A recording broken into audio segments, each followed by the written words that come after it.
കള്ളം ലോകം ചുറ്റി കഴിഞ്ഞപ്പോൾ സത്യം മാതൃഭൂമിയുടെ അഭിലാഷിൻ്റെ രൂപത്തിൽ തന്നെ പുറത്തെത്തിയിട്ടുണ്ട്.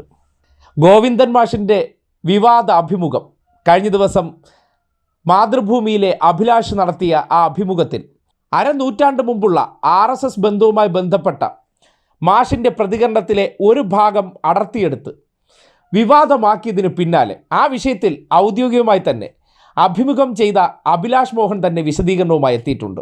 മാഷ് പറഞ്ഞ കാര്യത്തിൽ ഒരു തെറ്റുമില്ല, അങ്ങനെ വളച്ചൊടിച്ചതാണെന്ന് പറയുന്നത് മറ്റാരുമല്ല, അഭിമുഖം നടത്തിയ അഭിലാഷ് തന്നെയാണ്. ആ വിഷയവുമായി ബന്ധപ്പെട്ട് അദ്ദേഹം ചരിത്രം വിശദീകരിച്ചതിനോടൊപ്പം തന്നെ ഇന്ന് രാവിലെ സ്വരാജ് പറഞ്ഞ കാര്യങ്ങൾ കൃത്യമാണെന്ന് കൂടി വ്യക്തമാക്കിയിരിക്കുകയാണ്. അപ്പോൾ ആ RSS വിവാദക്കാർ തൽക്കാലം സ്റ്റാൻഡ് വിട്ടോളൂ, അഭിലാഷ് മോഹന്റെ പ്രതികരണം കേട്ടതിന് ശേഷം. അങ്ങനെ ഒരു സ്ലിപ്പ് അല്ല അവിടെ ഉണ്ടായിട്ടുള്ളത്. RSSനെ ഈ ഇന്റർവ്യൂവിൽ തന്നെ MP ഗോവിന്ദൻ മാസ്റ്റർ വിശേഷിപ്പിക്കുന്നത് വർഗീയവാദികൾ എന്നാണ്. അവർ വർഗീയവാദികളാണ്, ഗാന്ധി വധത്തിന് പിന്നിലുള്ള ശക്തിയാണ് അവർ. ഒരു രാഷ്ട്രീയ ഘട്ടം വന്നപ്പോൾ ഞങ്ങൾ അവരോട് പോലും സഹകരിച്ചു, അതുപോലെ ജമാഅത്തെ ഇസ്ലാമിയോടും എന്നാണ് അദ്ദേഹം പറഞ്ഞത്. അതായത് രാഷ്ട്രീയത്തിൽ ഞാൻ ഉപയോഗിച്ച ആ ഇന്റർവ്യൂവിൽ ഉപയോഗിച്ച വാക്ക് നെസസിറ്റി എന്നുള്ളതാണ്. ചില അനിവാര്യമായ ഘട്ടങ്ങൾ വരുമ്പോൾ രാഷ്ട്രീയ ബാന്ധവങ്ങൾ ഉണ്ടായിട്ടുണ്ട്.